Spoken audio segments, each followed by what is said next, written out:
Estamos al aire una vez más. Esto es Canal Tecnológico, tecnología desde el pupo del mundo. Saludos amigos a todos quienes nos están escuchando y mirando a través de todos los canales digitales. En YouTube, estamos en Face y ahora también estamos lanzando nuestro programa al Super TikTok.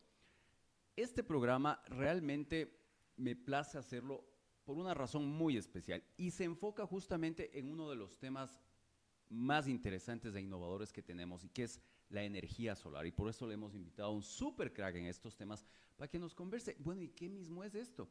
¿Hacia dónde va? ¿Con qué se come? Y sobre todo, ¿cuáles son las expectativas que nosotros podemos tener con la energía solar? Y además les dije que me place porque es una persona muy, muy cercana. José Antonio Cepeda Altamirano. ¿Cómo estás? Hola José, muchas gracias por la invitación y con gusto de estar aquí y discutir este tema que creo que es muy relevante en la actualidad del Ecuador y hay oportunidades tanto para empresas como para cada persona de tratar de contribuir en la sostenibilidad, pero también asegurarse el suministro energético, que en los últimos años hemos vivido racionamientos y espero ser útil, poder aportar con información y encantado de tener esta conversación Pues contigo. esa justamente es la idea, hablar acerca de cómo nos es útil la tecnología y en este caso justamente estas nuevas tecnologías que nos ayudan a acceder a energía limpia, algo súper importante y que no llega, la verdad, de forma tan fácil a nuestro país o que todavía tiene su resistencia. A pesar de que hay mucho mercado, ahorita vemos que ha subido el tema de los autos eléctricos, vamos viendo ahí, vamos a hablar sobre estos temas. Bueno, ¿y quién es José Antonio Cepeda Altamirano y por qué está aquí? A ver, en el tema profesional, fui por mucho tiempo asesor del ministro de Energía. Ahí también fui el representante de Ecuador en la OPEP, que es la Organización de Países Exportadores de Petróleo, cuando Ecuador era miembro. También fui miembro del International Energy Forum, de la Junta Ejecutiva. Y hoy por hoy tengo mi empresa que se dedica a hacer proyectos de energías renovables y también proyectos de eficiencia energética. De hecho, la eficiencia energética a veces es considerado como la primera energía, porque hay que cambiar ese paradigma de pensar en más generación. Si no, lo primero que tienes que hacer es ver cómo puedes usar la generación existente de una manera más eficiente y luego ver cómo abasteces las necesidades energéticas. Primero optimizar. Y ya veo que por ahí escuché algo o vi una nota que decía que se acercan apagones en esta segunda etapa del año, así que veamos cómo se va dando, pero vamos a tomar las precauciones necesarias a ver si nos pasamos a energías más limpias. Y vamos a un poco aterrizar esto, porque muchas veces es demasiado etéreo. Eh, ¿Cuánto podría ahorrar una familia al mes si instala paneles solares de generación eléctrica en su hogar? Y eso es súper importante. Uh-huh. A ver, es bastante sencillo. Tú, bajo la normativa actual en el Ecuador, tú lo que haces es instalas tu propia planta solar y esa planta solar la instalas de tal tamaño para abastecer tu demanda energética en tu casa. Entonces, si consumes $50 de luz al mes, ahorras los $50 de luz. Si consumes $100, ahorras los $100. Obviamente el tamaño de la planta va cambiando de acuerdo a cuánta generación necesitas.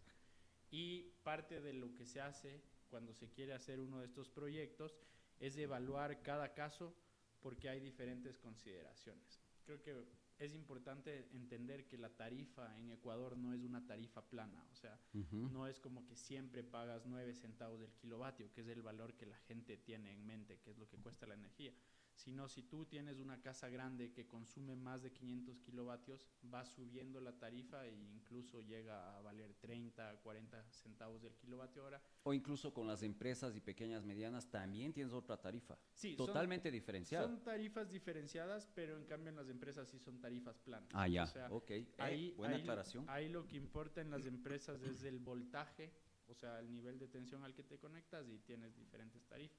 Igual el gobierno recién anunció que a los grandes consumidores va a subir la tarifa eléctrica, que son las empresas que más consumen como Adelca, o sea, ya estás hablando de otros consumos. Pero a tu pregunta, a ver, yo diría que una manera fácil de entenderlo es si gastas en luz eléctrica más de unos 70, $80 al mes, que sea tu planilla, podrías ahorrar eso eh, con una inversión de unos 3.000, $4.000 y lo recuperas en unos 4 a 5 años y esa inversión te queda por los próximos 25 años. Es decir, las baterías tendrían ese nivel de duración porque una de las preocupaciones más importantes es, a ver, yo hago esta inversión inicial y luego, ¿qué pasa con las baterías? Porque finalmente, como las del celular, como las de cualquier dispositivo, se van degradando y no tienen la misma efectividad a futuro. Te toca cada cuánto más o menos volver a invertir en baterías, porque los paneles ya quedarían ahí, entiendo. A ver, tienes dos partes del sistema. La una parte del sistema es la que genera electricidad. Entonces ahí tienes un panel y un inversor. Entonces, bajo la regulación de autoabastecimiento, que es la que tú puedes usar para poner tu propia planta solar en tu casa, lo que tú haces es generas la electricidad, si tu casa no la consume, la inyectas en la red pública y eso hace que tú tengas como un banco de cuánta energía has generado, ¿ya? Y en las noches, cuando obviamente no estás generando, tú consumes y en lugar de pagar dólares, simplemente se va restando de tu banco de energía generada durante el día. Entonces dimensionas el proyecto para que lo que inyectas a la red en las mañanas y durante el día compense tu consumo tanto en las mañanas como el de las noches, para llegar a un efecto, un consumo cero. No siempre es 100% cero, pero y tú que abasteces del 99% del consumo. Correcto. Ahora, el segundo parte es lo que tú mencionas, que es el tema de almacenamiento, que son las baterías. Una planta solar en la casa no necesariamente tiene que tener baterías. O sea, puedes hacer simplemente la generación para ahorrar en la factura eléctrica. Ahora, si tú quieres asegurarte el suministro durante racionamientos y demás, ahí sí tienes que poner baterías. Y ahí cambia un poco la tecnología. Ahí ya el inversor, el que inyecta a la red, en lugar de solo inyectar a la red, inyecta también a la batería y también hace que la batería se pueda cargar de la red. La ventaja de eso es que en el caso de que corten la luz, simplemente tu batería entra automáticamente a abastecer a tu casa. Pero cuando yo hablaba de la rentabilidad y demás, hablaba netamente de una planta de generación. La batería, tú míralo como un adicional que simplemente es el costo de tener un respaldo energético, que eso en esos tamaños de una casa puede estar costando unos $1,500 adicionales. Y sí, una vida útil de la batería es menor. Pueden durar entre 5 a 10 años dependiendo del uso. Sin embargo, a ver, los cortes, si tú pones una batería de respaldo, no es como que no va a usarse permanentemente, correcto. Y además las nuevas tecnologías de litio ferrofosfato hacen que estas baterías tengan 6.000, 7.000 ciclos de descarga y recarga, entonces si lo manejas bien puede durar lo suficiente. Y estas baterías que te digo pueden abastecer plenamente a una casa por 12 horas, a un día, dependiendo del consumo. Correcto, pero que no son indispensables en el sistema, ¿no es cierto? No, exacto. No, o sea, hay que separar los dos conceptos. Correcto. Un concepto es la generación, que sirve para simplemente hacer generación sostenible y generar un ahorro. Digamos, hay ciertas familias que pagan $500, $600 en luz, entonces para ellos es muy rentable una planta solar, pero incluso el normal de las personas que paga $80, $100 de luz, van a recuperar su inversión en 5 o 6 años y de ahí van a tener por 25 años la energía.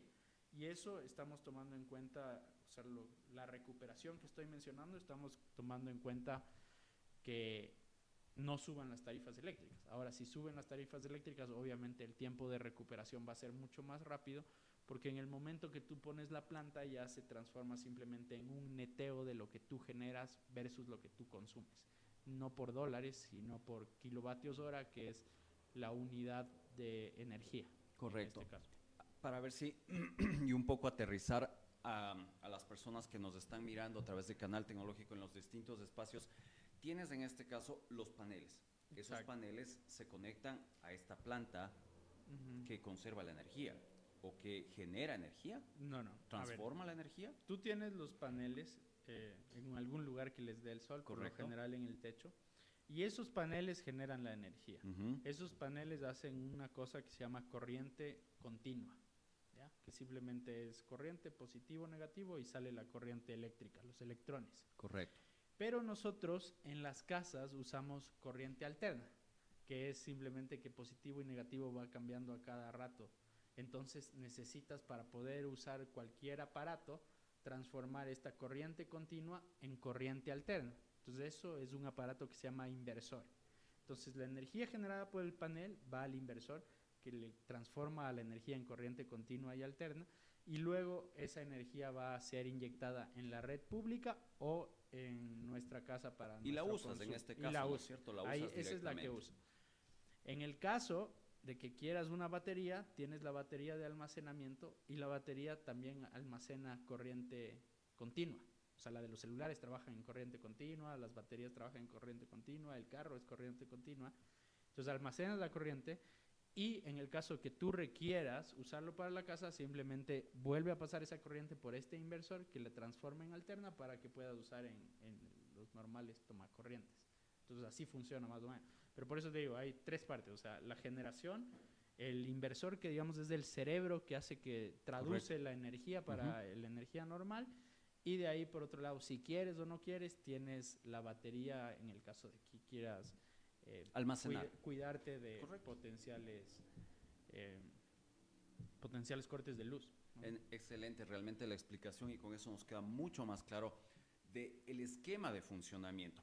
Pero, y ahí viene la pregunta, ¿qué tan rentable resultaría o invertir en energía solar hoy en día para una pequeña empresa o para una vivienda como habíamos hablado?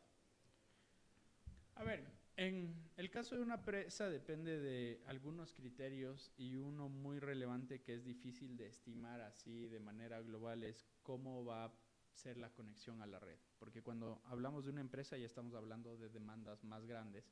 Entonces a veces hay que hacer unas adecuaciones a la red donde hay que poner celdas de protección, transformadores y demás. Pero en líneas generales, y también va a depender de cómo ponemos los paneles. Y si el techo de los galpones, por ejemplo, requieren reforzamiento o no, ya hay que hacer una prefactibilidad. Pero en líneas generales yo diría que la rentabilidad hoy por hoy con las tarifas actuales para una empresa puede estar entre 20 a 30% de TIRE, o sea, de tasa interna de retorno, que no es como solo que gano el 20% de inversión, sino del 20% más un poco porque tengo que recuperar el capital para que me dé un TIR de 20. Y en una casa, ahí también depende de cuánto consumes. O sea, si es que tú consumes, digamos, hasta unos $100 o de 100 a 150 recuperas la inversión en unos 5 años, y tú que la rentabilidad de eso sea un 17 a 20%, y si tú consumes más allá de eso, va acelerándose mucho, porque la tarifa es muy progresiva. O sea, la gente que tiene una casa gigante y tiene un montón de aires acondicionados y demás, Claro, claro. dicen, el gobierno le llama subsidio cruzado. Entonces, el nivel de consumo de energía es muy correlacionado con el estrato socioeconómico de la casa. Una casa más humilde consume mucho menos que una casa más pudiente. Entonces, la idea del subsidio cruzado es que las casas de un estrato socioeconómico más bajo paguen menos y que las casas de un estrato socioeconómico alto paguen más.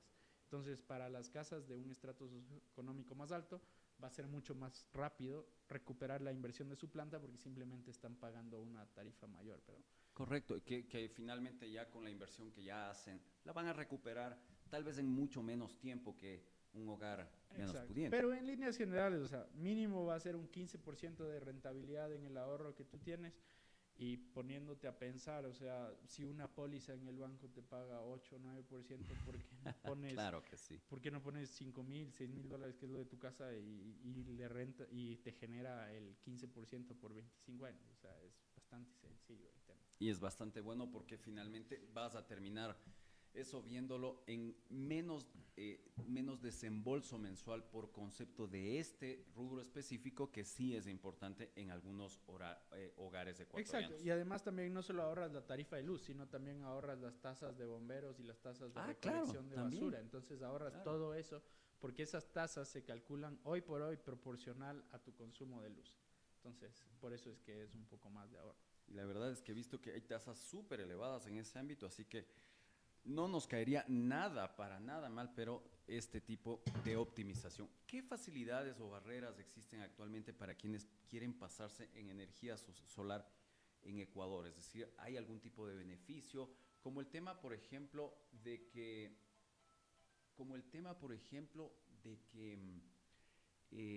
nos están, o cuando compras un auto eléctrico, por ejemplo, tienes algunas salvedades, que no tienes pico y placa, que no pagas impuestos, hay algunas cosas. ¿En hogares también existe este tipo de beneficios o no? A ver, en hogares el beneficio es simplemente que la inversión es rentable, podrías deducirla de tu impuesto a la renta. Ah, también, ya ves, sí es. Puedes irlo deduciendo. Eh, en empresas hay doble deducibilidad a las inversiones de este tipo. Requiere algunos trámites adicionales, entonces tal vez para una plantita chiquita no vale la pena los gastos de hacer esos trámites, pero para una empresa de una planta de $1 millón, $2 millones, entonces Ya es. hace sentido hacer el Claro trámite que de sí. la doble deducibilidad. Los paneles tienen beneficios tributarios en el sentido de que no pagan aranceles para ser importados, entonces tienen aranceles cero, IVA cero. Y por eso los precios aquí son bastante competitivos. O sea, el precio del kilovatio hora en Ecuador no es más caro que el precio, o no es mucho más caro que el precio del kilovatio hora en España, por ejemplo, o en Estados Unidos. Es como básicamente casi el mismo precio. Entonces es una tecnología que como no tiene este efecto de impuestos, de aranceles y demás, se puede vender aquí casi al mismo precio. Qué bueno. Entonces, Realmente sí, es positivo por todos esos lados y sobre todo, de alguna forma, vas optimizando los recursos. ¿Qué avances, qué avances recientes, porque sabemos que estás metido en este tipo de tecnología, qué avances recientes permiten justamente o hacen que los paneles solares sean más accesibles y justamente más eficientes para hogares, para negocios? Porque claro, esta tecnología no es de ahora, ya tiene sus años, pero conforme avanza el tiempo también va madurando el producto y al mismo tiempo te permite hacerlo más accesible. sí, o sea, sobre todo los costos de la planta han bajado considerablemente tanto en paneles solares como en baterías. Eh, yo diría que el ciclo, o sea, la vida, o sea, el transcurso que han tenido los paneles es el mismo que están teniendo las baterías ahora, pero fueron antes. O sea, primero se modernizaron los paneles, se crearon más plantas, más generación, o sea, más constructoras de paneles en China, que abarató mucho los precios.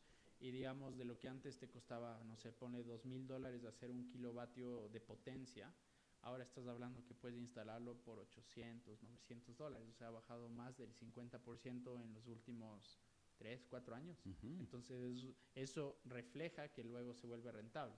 ¿Sabes? Hace unos 4 o 5 años, esto más era una tecnología para gente que se basaba principalmente en principios de quiero apoyar el medio ambiente, quiero tener mi Claro, propia claro. generación. Era más como decir, ¿sabes qué? Estoy apoyando al mundo. Valores ecológicos. Ahora, obviamente es algo importante, pero ahora también desde un punto de vista económico tiene sentido. Entonces es como, estoy apoyando al mundo y además es rentable para mí. Claro Entonces que tiene sí. sentido. Y en las baterías, tú ves que en los últimos 2, 3 años han bajado los costos del kilovatio hora, porque ahí se hace en kilovatio hora en energía, han bajado 75% Wow. porque el nivel de demanda de baterías ha crecido, entonces tienes economías de escala, nuevas tecnologías, etcétera, que permiten bajar esos costos considerablemente.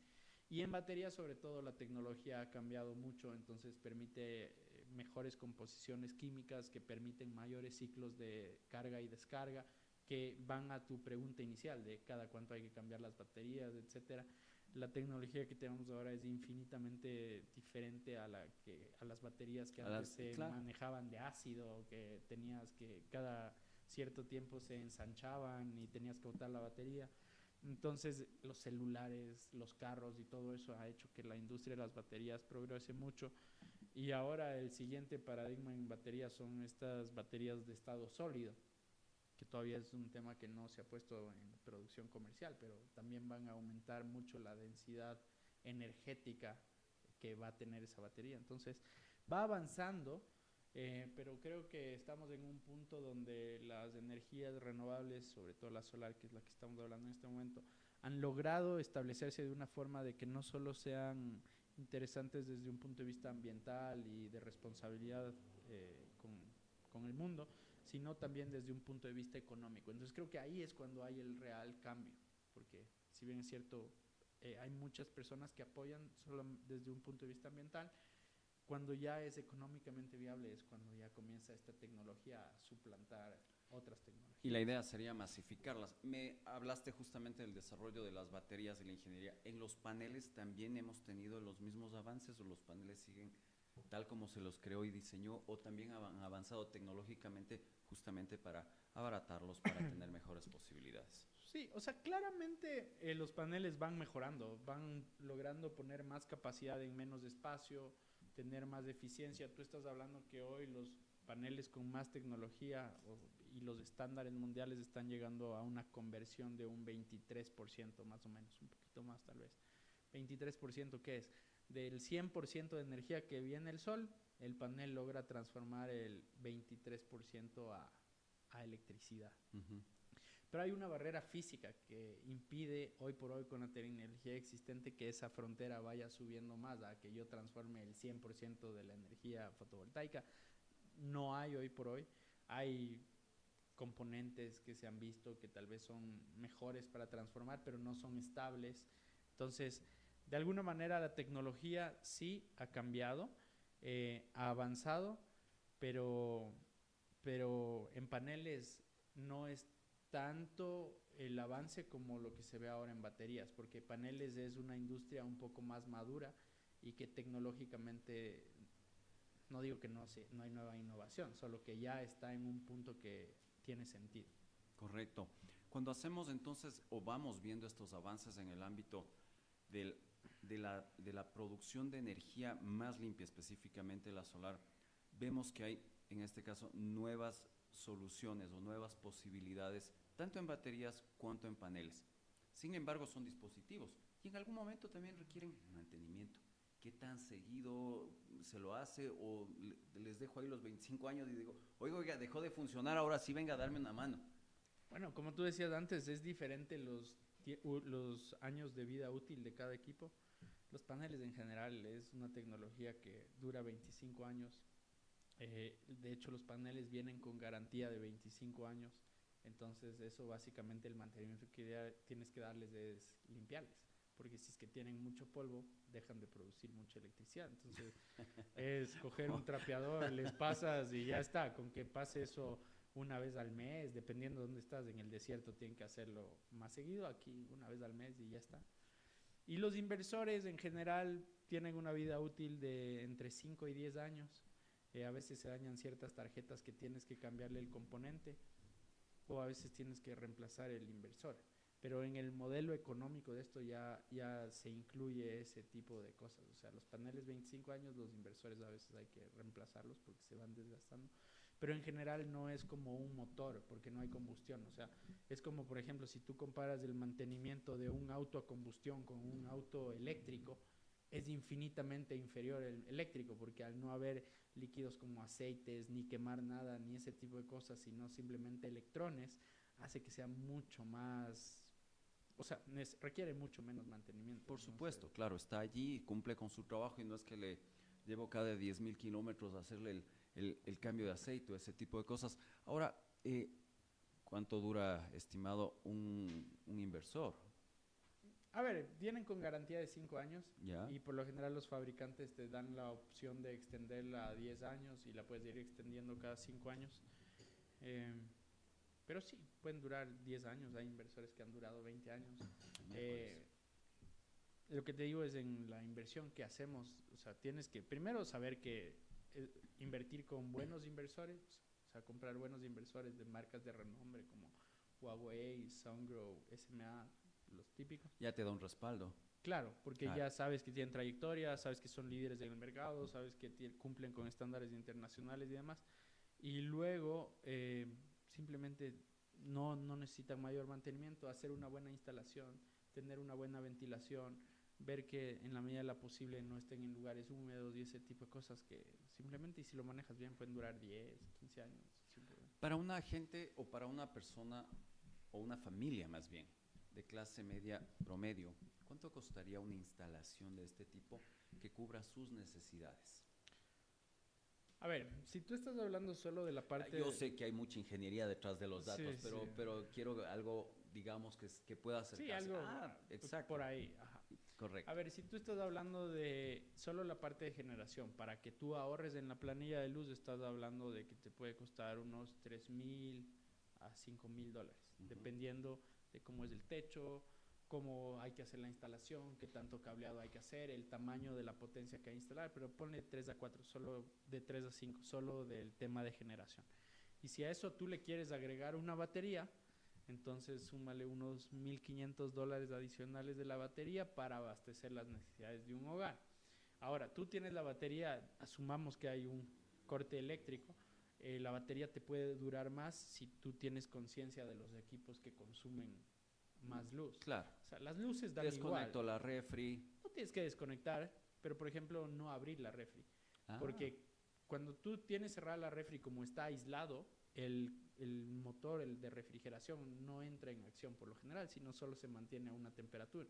Cuando tú abres, como sale todo el aire, entonces comienza... Necesita generar Pero nuevamente. una refri en sí Enfriar. tampoco es grave para este tamaño de baterías.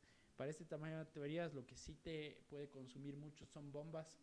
Si tienes bombas para bombeo de piscinas o ese tipo de cosas, bombas de calor para calentar agua, eso te consume un montón. Hornos, hornillas, eso ya son otros niveles de potencia que como son baterías grandes sí te va a dar, pero es como que si le prendes al horno 5 horas, obviamente se te va a acabar la batería. O prendo la cocina de inducción, tampoco. Exacto, no es la idea. Entonces, ese tipo de Claro, cosas claro. y ya manejar un poco de acuerdo a los programas de los Y recortes. hay un esquema en el que yo pueda decir, José Antonio, a ver, lo que es iluminación le voy a pasar a energía solar. Y todo lo que es, por ejemplo, justo lo que hablabas, todas las bombas, la cocina de inducción, el horno y todo eso, le puedo mantener con la línea eléctrica de la calle, con la empresa eléctrica. Y puedo tener este esquema compartido en el cual optimizo probablemente el consumo energético o no se recomienda. Te lo digo en mi ignorancia, sino más bien como la gente puede creer eso, ¿no? No, sí, o sea, a ver, para la generación no, porque a la final simplemente inyectas a la red y vuelve a la red y inyectas.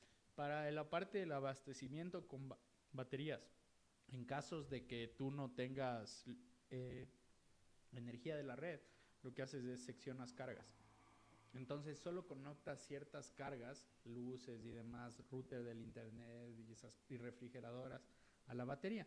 Entonces solo esas cosas van a tener luz en tu casa, básicamente. Claro. Entonces así aseguras que no te gastes la batería porque simplemente no vas a poder prender la hornilla. Correcto. Totalmente. Puedes hacerlo. Pero puede ser optimización en ese sentido. Lavero tiene una pregunta y Lavero nos dice en este caso si es viable instalar paneles solares en ciudades con climas variables o lluviosos. ¿Es un impedimento cuando hay, digamos, demasiadas nubes por el sector? O, chuta, de aquí en 15 días el INAMI me dice que no va a salir el sol. ¿Siguen generando los paneles? Sí, o sea, simplemente generan diferentes niveles porque depende del nivel de radiación.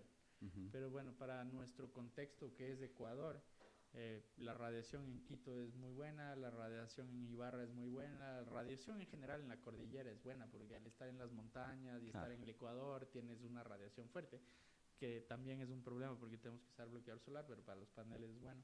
La radiación en la costa es un poco menos, pero en cambio para las casas de la costa se compensa porque ellos siempre pagan más luz porque usan más aires acondicionados. Claro, todo el día. Entonces, si bien es cierto, ellos generan menos por su planta, pero igual la energía de ellos terminan pagando más.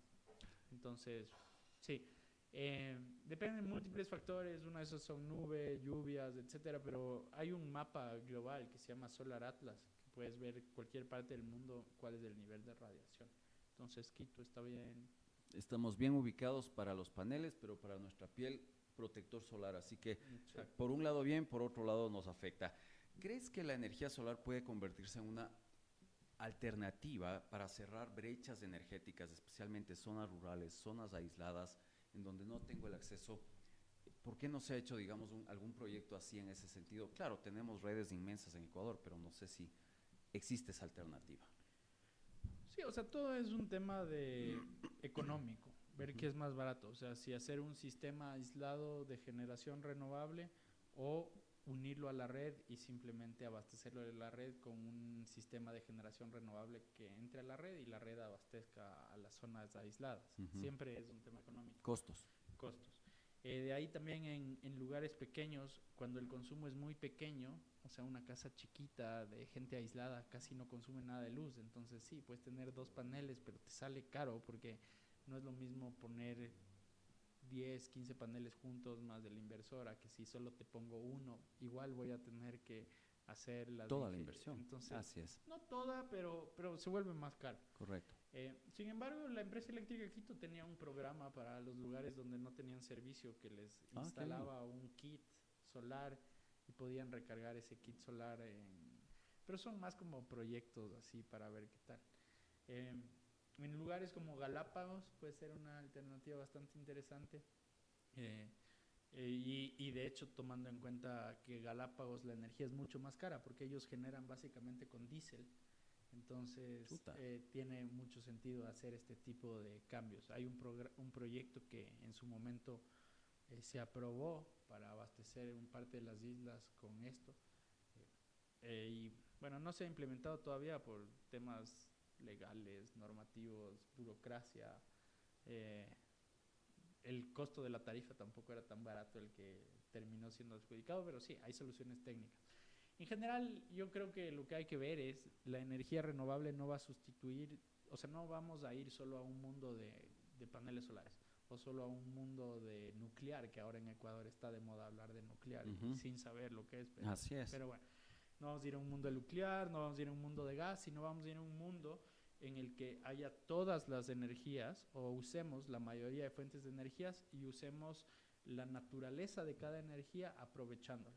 Entonces, el problema de los paneles solares es que en el día generan, en la noche no, pero la gente requiere también energía en la noche. Entonces, ¿cómo puedes complementar eso en el Ecuador?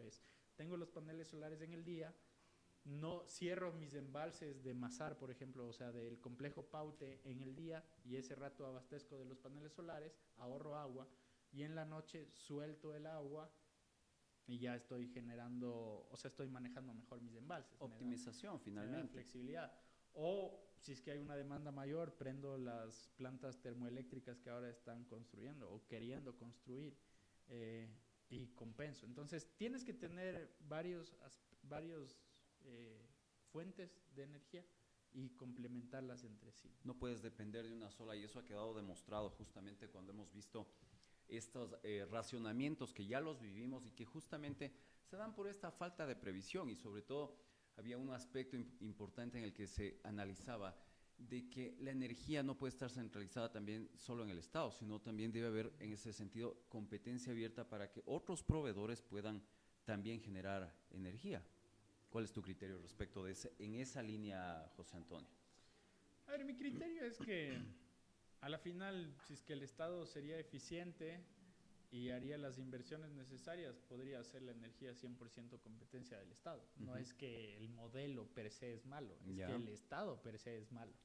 Y no el ecuatoriano, sino en general, a lo largo de la historia se ha visto que la burocracia y el Estado y los bienes públicos tienden a no ser lo más óptimo. Eso por un lado.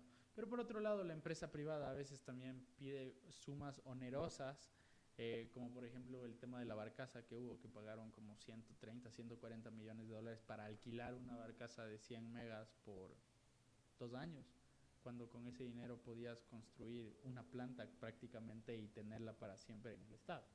Entonces, yo creo que no es ni lo uno ni lo otro, sino el Estado debe dar las condiciones para hacer las dos cosas, invertir de una manera eficiente con alianzas público-privadas o el mismo Estado, como lo ha hecho, por ejemplo, el Estado desarrolló muchos campos petroleros y en algunos casos tal vez salió más barato que si traían un inversionista privado, pero también dar la apertura para que haya un inversionista privado con condiciones adecuadas y con pagos adecuados y una rentabilidad adecuada.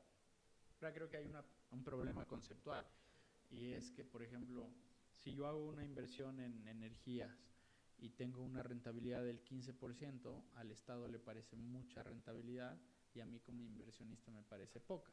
¿Por qué?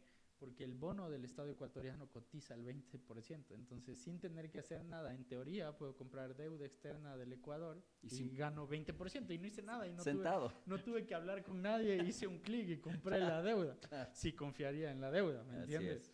Entonces, ¿por qué mi rentabilidad mínimo debería ser lo mismo, asumiendo que a la final es el mismo deudor? Entonces, ¿por qué tendría que creer que el Estado me va a pagar aquí sí y en el otro no?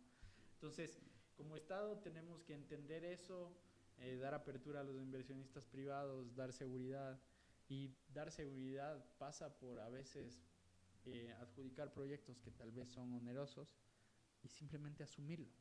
Porque si asumes un proyecto, asumes dos proyectos, ya el tercer proyecto el inversionista dice, oye, a estos le cumplieron, así que ya no necesito 30%, necesito 27%. Y luego el siguiente dice, ya no necesito 27, necesito 24. Entonces ahí vas a un círculo virtuoso, donde tú vas respetando tus responsabilidades adquiridas, independientemente del gobierno, sino como Ecuador. Y luego los otros también dicen, bueno, este Estado es más confiable, entonces confianza. Ya no requiero tanto. Totalmente. Pero es un proceso de décadas. Totalmente. Y que se puede destruir en un abrir y cerrar de ojos. Ese es el problema con la estabilidad política también de nuestro país. Vamos cerrando esta entrevista. Muchísimas gracias, José Antonio, por aclarar todas estas dudas y por darnos un panorama acerca de la generación de energía solar en nuestro país y qué es lo que está sucediendo. Vamos con una pregunta, así muy ping-pong rápido, sobre este mismo tema. ¿Paneles en casa o granjas solares? En una frase. Las dos. Ya, las dos, exacto. En una frase. Baterías sólidas, litio, hidrógeno. Es que las respuestas, solo déjame explicar, porque si no todo va cerrado. Vamos a cerrar muy rápido. El tema es que, como te decía, tienes que entender las naturalezas de cada planta y de las energías. Entonces, no puedes decir lo uno o lo otro, sino depende mucho del tema. Las granjas solares no son por sí mejores que las casas, ni las casas por sí son mejores que las granjas solares, sino es como, no sé, Ferrari o Lamborghini. Tal vez te guste el Ferrari, o por ejemplo, si me dices que es mejor, Ferrari o un Mercedes G, o un Jeep. ¿Qué es mejor? Si es que me voy a la montaña, el Mercedes G. Obvio. Y si voy en la ciudad y no es la de aquí y no tengo chapas acostados y no hay huecos, del Ferrari. Entonces depende de la situación. Y lo mismo es también en batería. En temas de batería. Es como, no hay una tecnología mejor o otra, sino depende. Correcto. Un país modelo en energía solar. A ver, España es de los principales productores de energía solar en Europa. Sin embargo, vimos lo que pasó recientemente, que se quedaron sin energía. También a ellos. Así es. Es un tema que hay que manejar, que va creciendo. Es una de las energías con mayor crecimiento actualmente. Creo que como Ecuador tenemos Chile también es otro ejemplo. Tienen muchísima energía fotovoltaica y les va bien. Pero como Ecuador tenemos mucho espacio para meter energía fotovoltaica de una manera responsable y que no afecte a la red. Entonces, primero aprovechemos, lleguemos hasta esa frontera que son 20-30% de la generación con solar y luego preocupémonos de si es seguro o no la energía solar. O sea, el tema es, cuando tú tienes sol, también tienes nubes. Entonces, si tú generas con el sol, generas a un nivel, viene la nube y te baja de golpe. Y si no tienes contrapesos en la red, por decirlo de una manera coloquial, entonces te puede ir la red.